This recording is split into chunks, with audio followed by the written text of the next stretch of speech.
God of War is a non-stop whirlwind of emotions and bloody action. This game is a masterful composition of exceptional interlocking parts.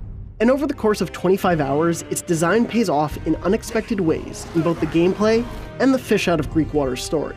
And it's all framed by one continuous camera shot that never cuts away or takes the focus off the heart of it all: the relationship between a thoughtfully reimagined Kratos and his young son. Wow. Never been this close to the mountain before. Looks so big.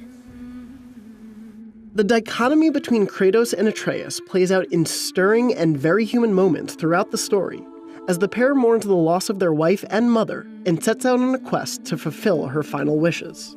Oh boy. I was surprised by how often I saw myself in both of their well-worn shoes. I can't quite remember a father-son dynamic so successfully developed and used to ground a fantastical adventure. This depth and complexity transforms Kratos from the previous God of War games' flat embodiment of the bloodthirsty warrior cliché into an internally conflicted father who can stand shoulder to shoulder with my favorite protagonists in recent media. Christopher Judge turns in a fantastic performance as Kratos with his booming voice. Slow down. Your haste will cost us. And Sonny Sulich does just as well as Atreus. Can I have my bow back now? And they're bolstered even more by a wonderful ensemble cast, including one of my favorite supporting characters in a game in years. The main villain and many of the supporting characters are complex in their motivations too. While I would have liked to see a few more scenes featuring the main antagonist, the moments involving the entire ensemble are not only captivating, but often intriguingly mirror the story of Kratos and Atreus. The intimacy of the story is strengthened by God of War's single-shot camera style, which, unless you die, never cuts once, from title screen to ending credits.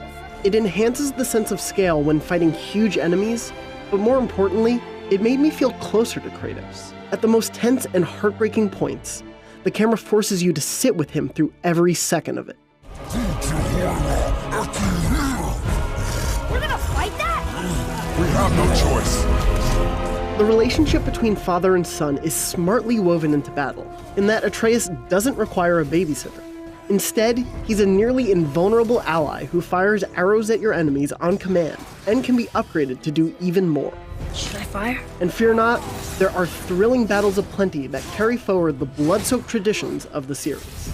Kratos' signature weapon this time out is the Leviathan Axe, which is one of the best weapons I've used in any recent game. Its best trick is that it acts just like Thor's hammer Mjolnir, as depicted in the Marvel movies. Thanks to a great sound and subtle vibration, the feel of throwing and recalling the Leviathan is just so damn satisfying, even hundreds of throws later.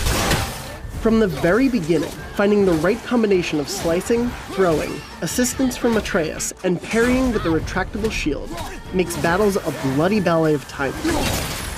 But a variety of unlockable special attacks and upgradable armor for both Kratos and Atreus let you customize your fighting style and execute some flashy moves. Late and post-game scenarios also required me to switch things up thanks to a variety of enemies. The bigger enemies put up a great fight, but some of the best battles come from human-sized foes who also offer a worthy challenge. Most notably, there are a couple of stellar boss fights that do a fantastic job of showcasing Kratos' god-level strength.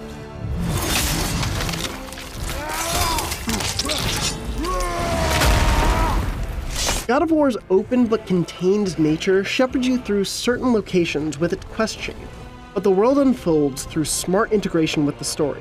There are great optional areas you can entirely miss if you don't take Atreus' hints to explore, and both these and the locations that are key to the story make smart use of Norse figures and locations. Some areas are also reshaped throughout the story in ways that make repeat visits valuable and exciting, and eases the pain of some late-game backtracking.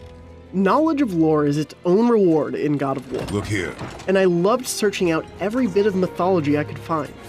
Even after the story ended, I've sunk at least another 10 to 15 hours into exploring the world. And by all indications, I still have a bit to find. That's in part because of how gorgeous everything looks, from the environments to small details on Kratos and Atreus. Even during the 10 or so hours I played on a launch PlayStation 4, I marveled at the scenery.